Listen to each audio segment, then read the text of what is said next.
It all started with a knock on our door that I'll never forget. My wife, a trained law enforcement officer, had just stepped outside for a quick walk in our quiet neighborhood. Moments later, we heard frantic yelling from across the street. One of our neighbors, the infamous HOA Karen, had spotted her, and in true over-the-top fashion, she immediately dialed 911, insisting that my wife was a danger because she was wearing a gun.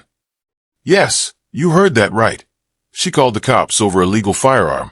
But what happened next would turn the entire situation upside down in less than a minute. If you've ever encountered a Karen, you know exactly the type I'm talking about. The kind who treats minor inconveniences as catastrophic events, especially when HOA rules are involved. For her, every guideline is sacred scripture, and any deviation, no matter how trivial, is a direct attack on the neighborhood's moral fabric. Living in our otherwise quiet and friendly community, most people would never imagine someone taking HOA regulations to such extremes. But Karen had made it her mission to monitor every little detail of everyone's lives. Over the years, she had earned quite the reputation. Some neighbors called her the self-appointed neighborhood enforcer, while others quietly muttered about her obsession with control whenever she walked past. A slightly taller hedge, a trash can that had been left out for an extra hour, or even a garden decoration that she deemed inappropriate, would trigger her immediate reaction. And her method?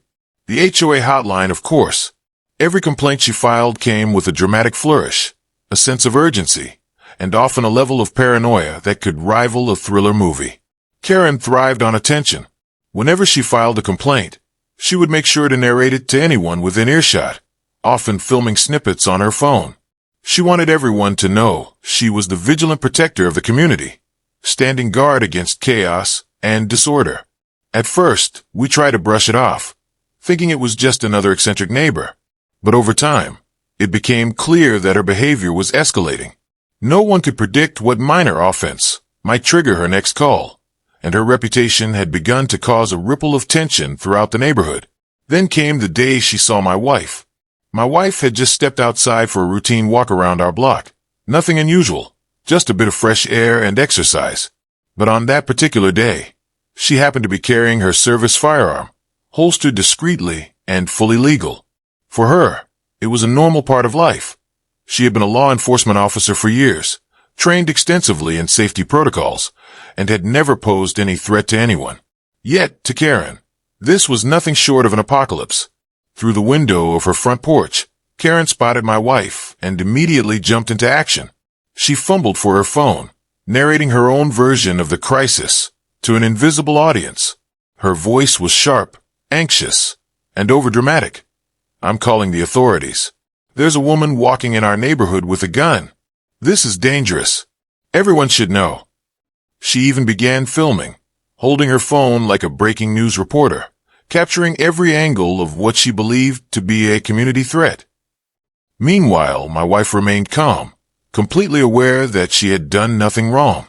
She didn't respond to Karen's outburst, didn't wave or try to justify herself.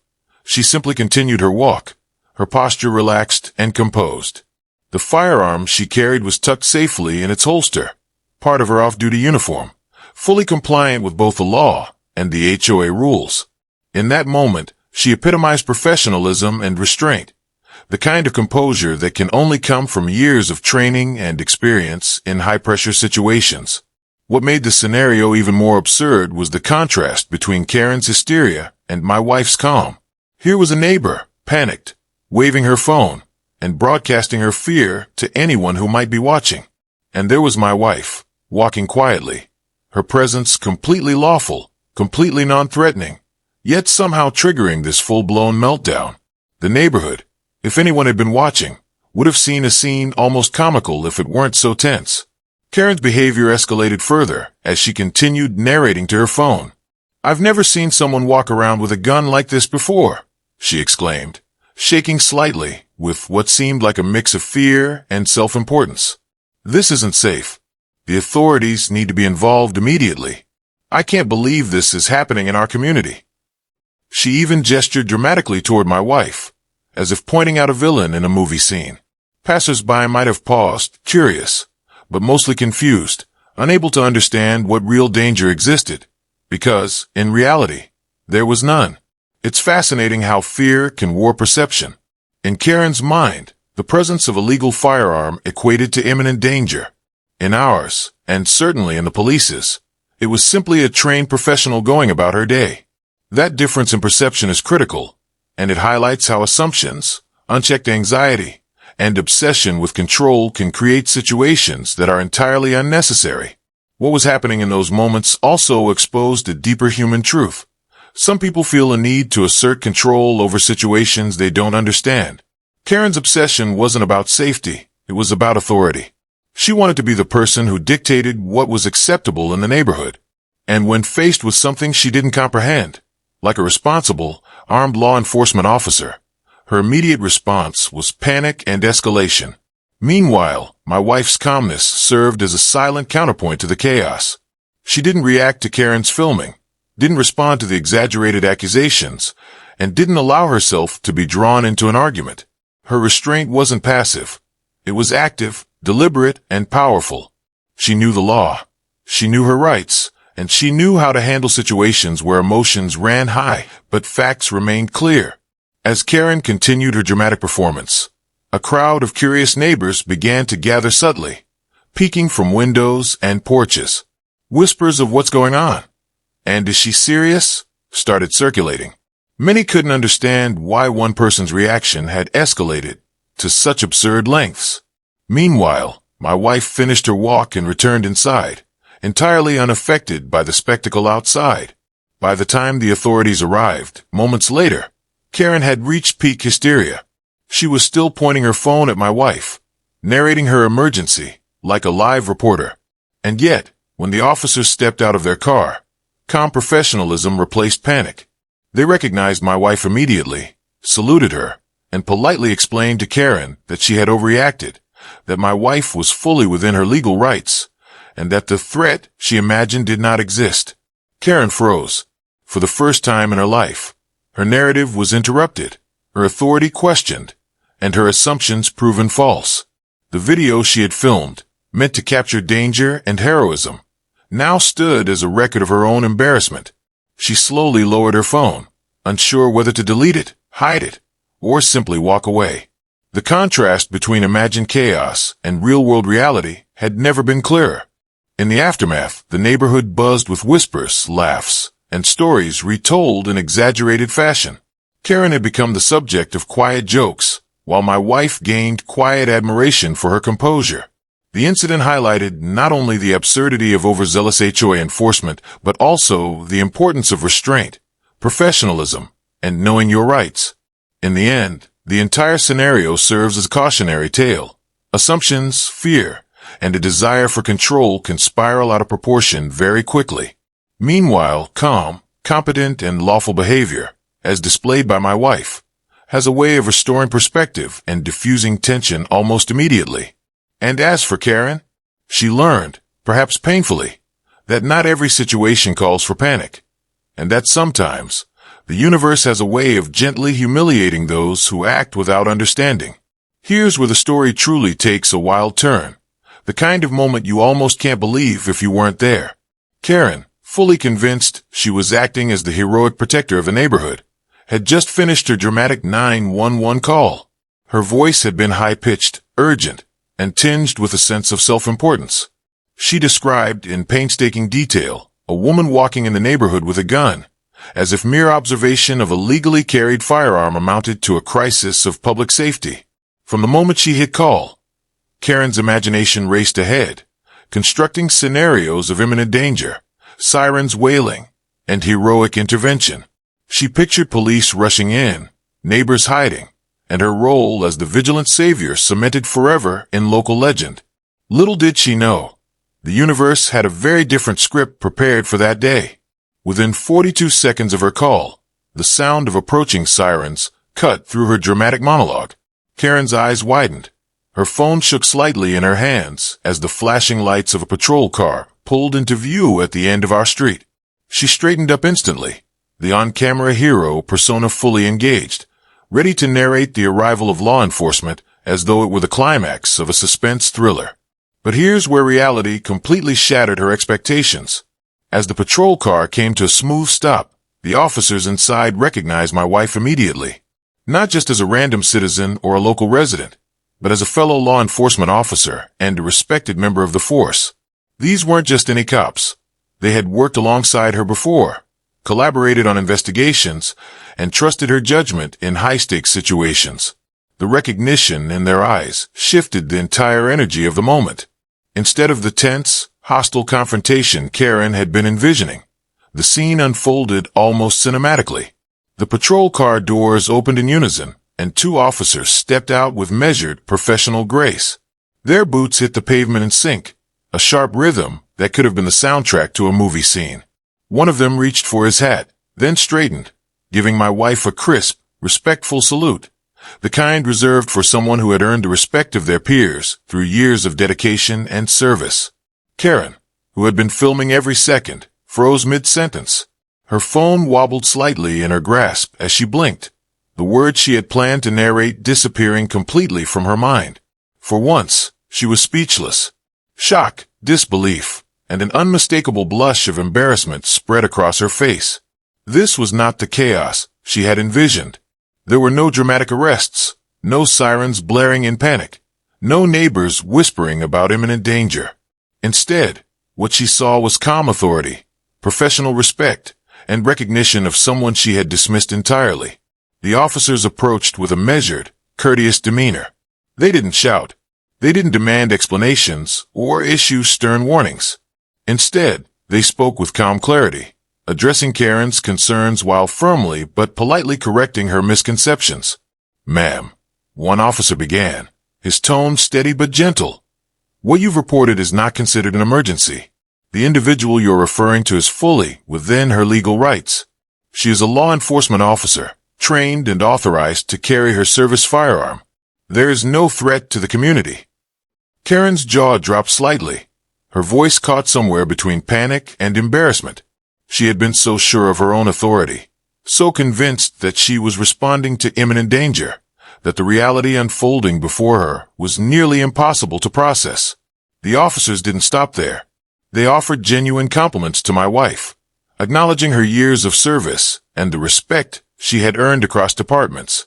"We've worked with her before," the second officer added, nodding slightly.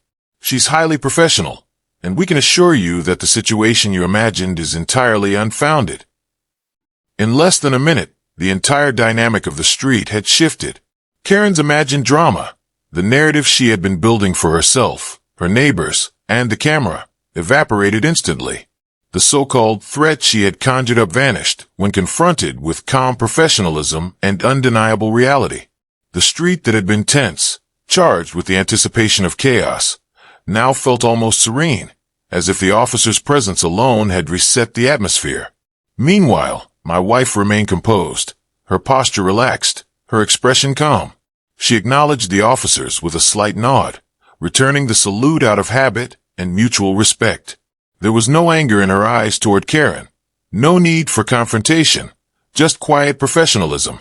Watching her, any onlooker would immediately understand the difference between someone trained in authority and someone merely obsessed with control.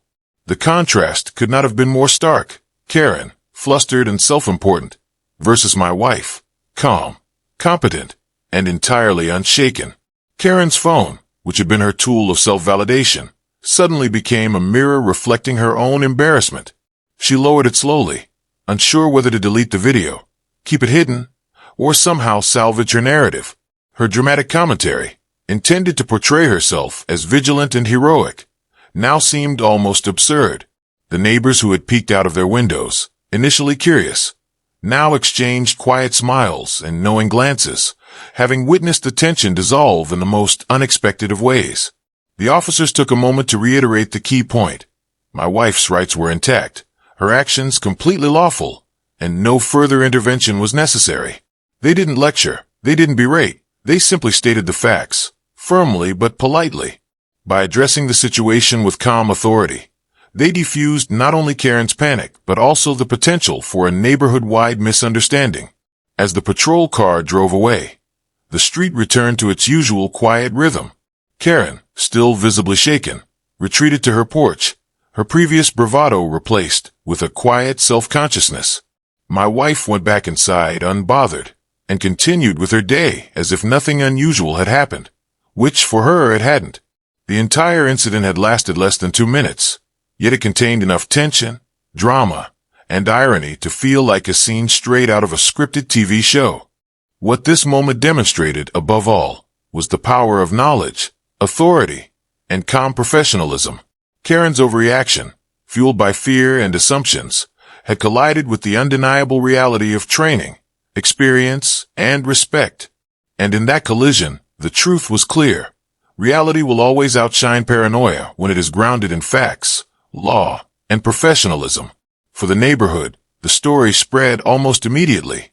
People whispered about the dramatic reversal, how a perceived threat turned into a lesson in humility. And for us, it was a reminder that overreaction, assumptions, and self-appointed authority can only last as long as reality allows. In 42 seconds, the imagined chaos dissolved, replaced by order, respect, and a quiet, undeniable truth. Professionalism wins, every single time. This incident quickly became more than just a bizarre encounter with a neighborhood overzealous HOA member. It turned into a living lesson on assumptions, overreactions, and how easily perception can be distorted when fear overtakes reason. For many of us who witnessed it, the event was simultaneously shocking, absurd, and strangely instructive. At its core, it highlighted human tendencies that are all too common: jumping to conclusions, acting before understanding, and overestimating one's own authority. The first lesson was glaringly obvious: know the facts before you freak out. Karen, our self-appointed neighborhood watchdog, had assumed the absolute worst simply because she saw a firearm. Without taking even a single moment to assess the situation, to ask a question, or to consider context, she immediately dialed 911. In her mind, a gun equaled danger, no further explanation necessary. She didn't consider that my wife was a trained law enforcement officer, that she was fully compliant with all local and federal regulations, or that she posed no threat to anyone in the neighborhood. This was a textbook example of assumption-driven panic, a scenario where imagination ran far ahead of reality. The irony was almost comical. Karen was convinced she was preventing a crisis, yet her actions created unnecessary drama for everyone involved. Neighbors who witnessed her filming and yelling were confused, unsure whether there really was a threat, while my wife calmly went about her walk, embodying restraint and professionalism. The stark contrast between Karen's panic and my wife's calm highlighted how powerful assumptions can be, and how dangerous they can feel when someone acts on them without verification. This is a lesson that extends far beyond HOA disputes. In any situation, whether in the workplace, community, or personal life, rushing to judgment without understanding the full context can lead to embarrassment, conflict, or worse. The second lesson was equally critical: respect legal rights. This was not just a matter of neighborhood etiquette or HOA rules. It was a matter of law. My wife had every right to carry a firearm, fully compliant with legal and safety regulations. She was responsible, trained, and aware of her surroundings, a fact that Karen ignored entirely in her rush to act. The situation served as a stark reminder that assumptions do not override rights. In the eyes of the law, personal fear or discomfort cannot invalidate someone's legally protected actions. Karen's failure to respect this basic principle led to her own humiliation, particularly when law enforcement arrived and immediately validated my wife's legal standing. It was a textbook example of how ignoring facts and legal boundaries can create unnecessary tension and public embarrassment. In addition to legal respect, the event underscored another critical principle: authority commands respect. When the police arrived, everything changed. Karen's imagined drama, her assumptions, and her escalating panic were instantly neutralized by the presence of trained law enforcement professionals. Within moments, the officers had assessed the situation, recognized my wife, and addressed Karen in a calm but authoritative manner. Their professionalism and knowledge immediately diffused the tension, transforming what could have been a chaotic and stressful confrontation into a controlled, orderly resolution. This illustrated a broader truth. While panic and assumptions can escalate situations, the presence of credible authority, grounded in knowledge and professionalism, can calm chaos almost instantly. It was a clear, real-world example of how respect for authority, and for the systems in place, helps prevent unnecessary conflict. The incident also sparked important conversations in our neighborhood about HOA boundaries. For months afterward, neighbors discussed what had happened, many quietly reflecting on how often minor misunderstandings are blown out of proportion by a single overzealous individual. While the HOA exists to maintain standards, enforce rules, and create a sense of community order, it becomes problematic when individuals take those rules into their own hands to the point of paranoia. Karen's behavior demonstrated the dangers of overstepping personal judgment, enforcing rules she barely understood, escalating minor situations into crises, and assuming the worst without context. The conversation among residents highlighted the need for balance. The HOA should provide guidance, not serve as a weapon for personal vendettas or anxiety-driven decision-making. The story also opened the door to reflection on human behavior in moments of fear or uncertainty. Karen's reaction was not unique. Many people respond to unfamiliar or misunderstood situations with alarm, assuming danger where there is none. But the difference lies in how individuals respond once facts are clarified. Some, like my wife, remain composed and let evidence guide their actions. Others, like Karen, cling to initial impressions, escalating the situation unnecessarily. Watching this unfold was instructive for everyone who witnessed it. It reminded us to pause, observe, and seek understanding before taking action, particularly when our instincts are fear-driven rather than fact-driven. Another aspect worth noting was how community perception shapes accountability. Neighbors quickly realized that Karen's assumptions were unfounded, and this realization subtly shifted how she was viewed within the community. While some initially sympathized with her, hoping she was acting out of genuine concern, the rapid clarification from law enforcement and my wife's calm demeanor highlighted the discrepancy between perceived threat and reality. In effect, the incident became a cautionary tale. Overreactions, when exposed to truth and authority, often result in embarrassment rather than validation. The lesson resonated not only with Karen but with the entire neighborhood, fostering a culture of reflection and, hopefully, a bit more restraint in future disputes. Finally, the incident reminded everyone about the value of patience and perspective. Karen's desire to act immediately, to control the narrative, and to enforce rules from her perspective led to a spectacle that could have been entirely avoided. Taking a step back, observing the situation, and verifying facts before reacting would have prevented the drama entirely. This moment underscored a timeless principle: patience, context, and critical thinking are far more effective than panic-driven assumptions. In real life, whether dealing with community issues, workplace misunderstandings, or personal conflicts, pausing to gather facts and consider perspectives often prevents unnecessary conflict and embarrassment. In conclusion, the Karen incident became a multi-layered lesson in human behavior, law, and community dynamics. It showed how assumptions can spiral out of control, how ignoring legal rights leads to unnecessary tension, and how authority and professionalism can quickly restore order. It sparked neighborhood conversations about the limits of HOA enforcement and highlighted the importance of patience, perspective, and critical thinking.